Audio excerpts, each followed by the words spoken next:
할렐루야. 오늘 하루도 주님의 크신 은혜가 우리 성도님들과 성도님들의 가정에 충만하길 주님의 이름으로 축원드립니다. 아멘.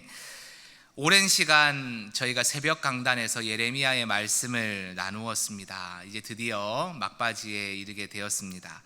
예레미야가 전한 하나님의 말씀은요, 심판의 메시지였죠. 그리고 그 심판을 우리가 들었을 때 어떻게 우리의 삶의 태도로 받아들여야 하는가, 또한 그것을 아울러 생각해 보는 시간이었습니다.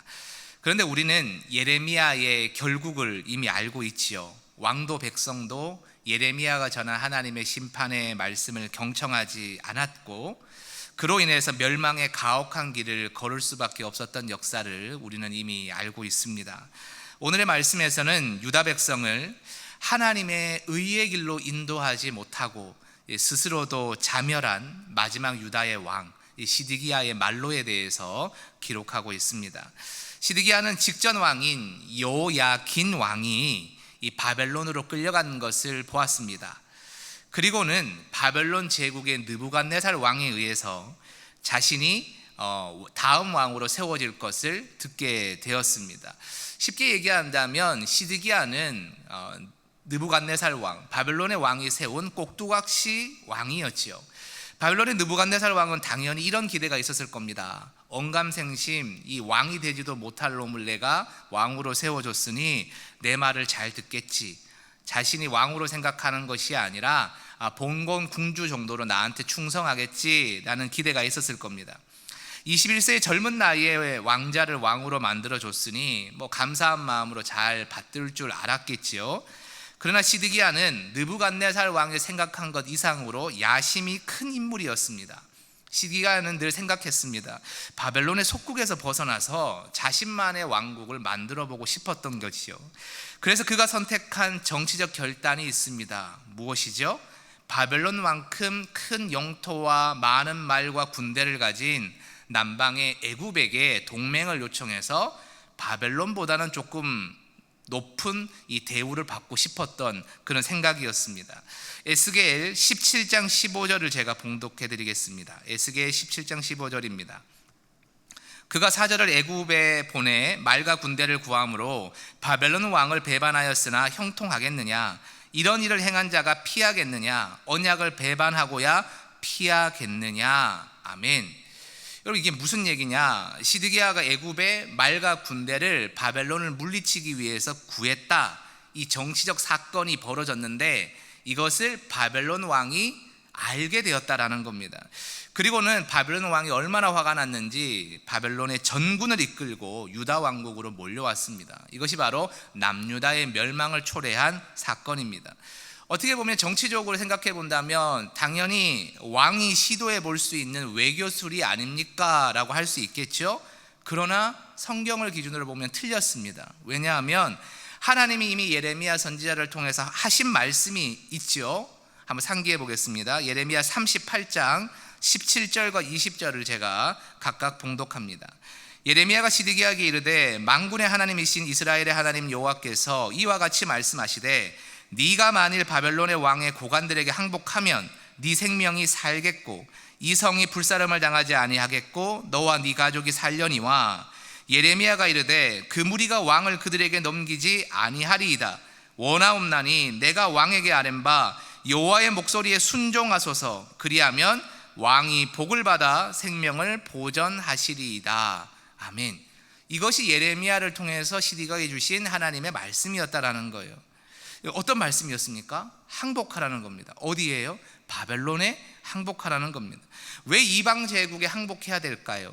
지금 북왕국 이스라엘도 이미 멸망한 마당이잖아요. 아수르에 의해서.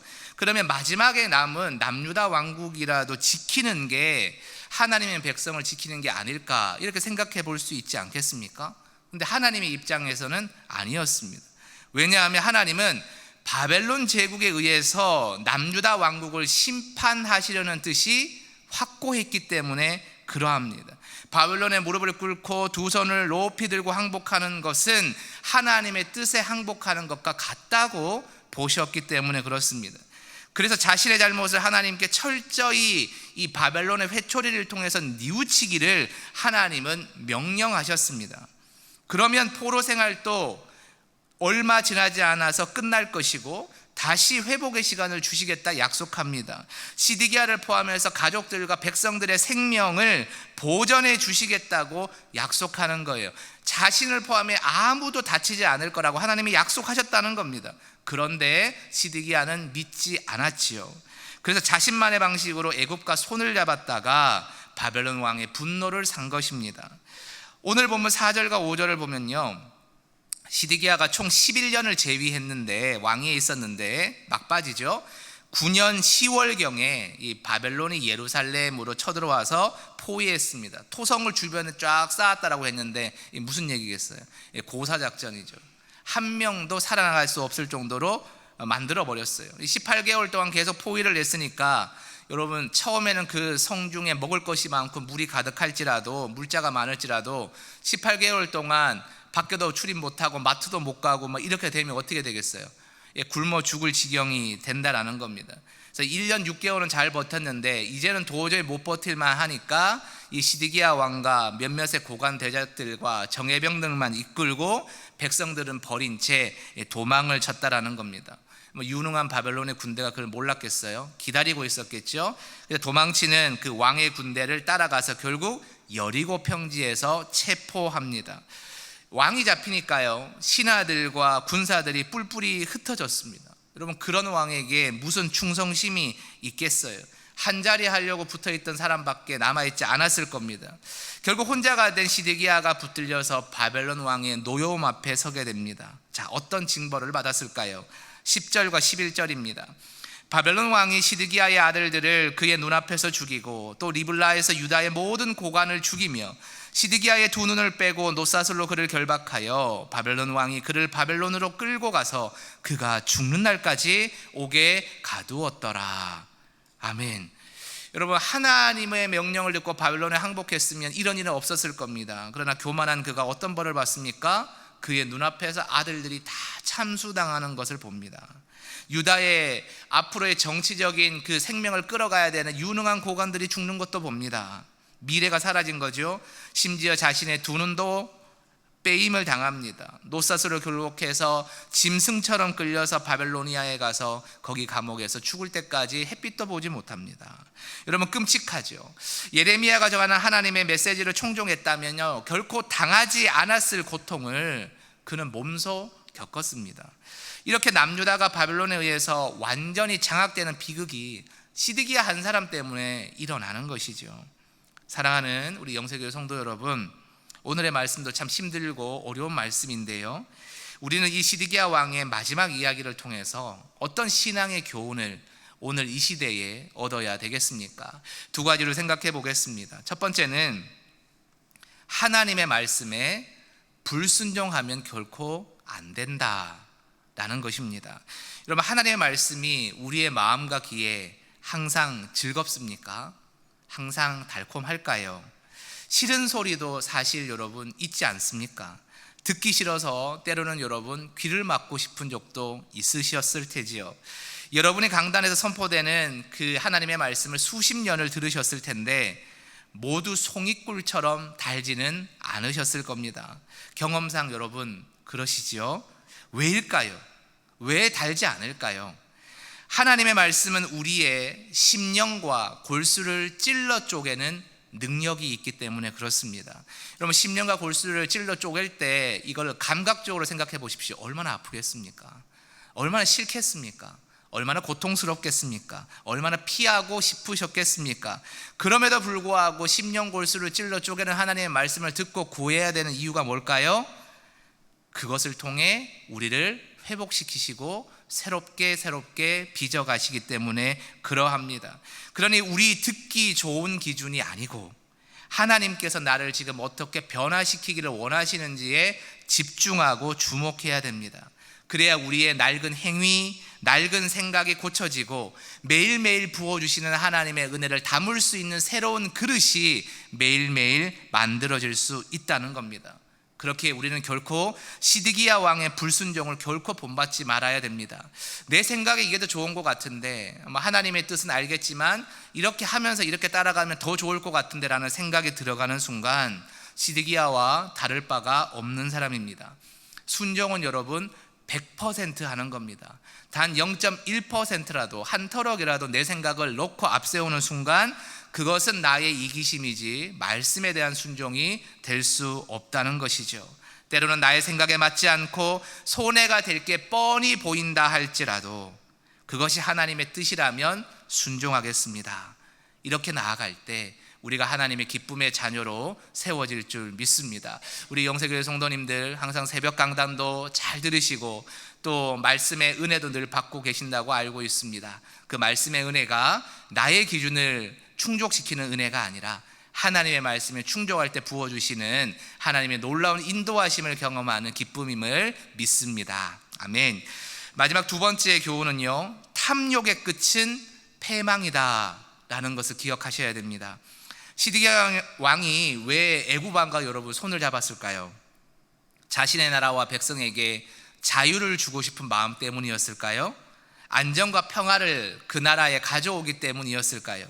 정말 그런 마음으로 시드기야가 그 정치적인 결단을 했다면요, 시드기야가 왜 백성과 많은 사람들을 두고 도망을 혼자 쳤겠어요?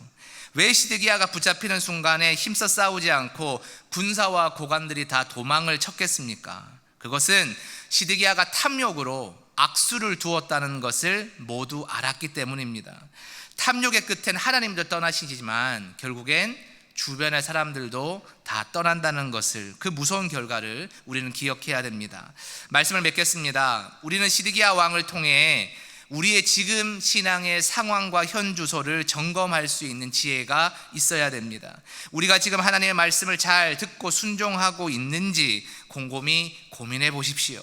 그리고 만약 순종하지 않고 미루어 놓으신 일들이 있다면 지금 즉시로 순종하셔서 하나님의 뜻을 여러분의 삶 속에 드러내시기 바랍니다.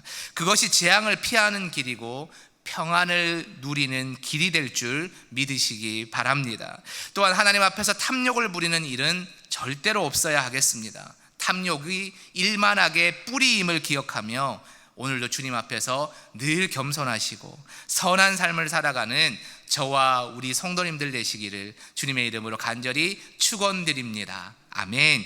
이 시간 합심하여 기도하겠습니다. 기도하실 때 하나님 아버지, 우리 가운데 하나님의 말씀에 불순종하는 마음이 제어지게 하여 주시고, 또한 우리 가운데 탐욕의 마음이 있다면 그 마음의 끝이 결국 패망임을 기억하는 지혜도 부어 주옵소서.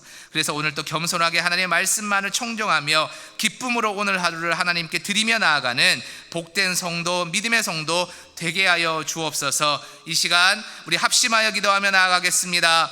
하나님 아버지, 이 시간 우리 가운데 하나님의 말씀을 청종하고 하나님의 말씀에 순종할 수 있는 믿음을 허락하여 주시옵소서. 우리 가운데 결코 우리의 생각대로 하나님을 판단하고 그 말씀을 듣고 듣지 않고 청종하고 청종하지 않고를 결정하는 교만함이 사라지게 하여 주시고, 성령의 불에 의지하여 오늘 또 우리의 그 교만한 것들을 다 태워버릴 수 있도록 기도하며 간구하는 우리 되게 하여 주시옵소서. 또한 하나님, 우리 가운데 욕심이 사라지게 하여 주옵소서. 탐욕이 앞서지 않게 하여 주옵소서. 탐욕의 끝이 패망임을 기억하며 오늘도 하나님의 말씀만을 청종하며 하나님이 원하시는 것을 겸손히 듣고 나아갈 때 우리의 삶에 하나님의 은혜가 넘치는 하루와 앞으로의 시간들이 있게 하여 주시옵소서. 하나님, 우리에게 하나님의 말씀을 기쁨으로 듣고 청종하며 실천할 수 있는 믿음을 허락하여 주옵소서. 결코 우리의 탐욕에 따라 하나님의 말씀에 귀를 막는 우를 범치 않게 하여 주시고, 언제나 신실하고 진실하게 하나님의 명령 따라 살아가는 복된 주의 자녀들 되게 하여 주옵소서. 오늘 하루의 삶도 온전히 주님 앞에 내어 맡기고 기쁨으로 주시는 인생의 길을 담담히 걸어갈 수 있는 신앙인으로 서게 하여 주옵소서. 하루의 첫 시간을 하나님께 드리며 간절한 기도의 제목으로 하늘의 문을 두드립니다. 주님, 모른다 하지 마시고 이 기도를 들어주셔서 우리 성도님들의 어려움을 해결하여 주시고, 간절한 그 기도 제목 가운데 하나님의 영광이 세워지는 이 새벽 되게 하여 주옵소서. 모든 영광 주님께 올려드리오며 거룩하신 예수님의 이름으로 간절히 기도드리옵나이다. 아멘.